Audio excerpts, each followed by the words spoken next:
Psalms 23, verses 1 to 6. The Lord is my shepherd, I shall not want. He makes me lie down in green pastures. He leads me beside quiet waters.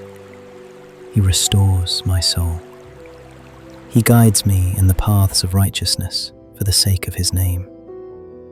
Even though I walk through the valley of the shadow of death, I will fear no evil, for you are with me. Your rod and your staff, they comfort me. You prepare a table before me in the presence of my enemies. You anoint my head with oil. My cup overflows. Surely goodness and mercy will follow me all the days of my life, and I will dwell in the house of the Lord forever.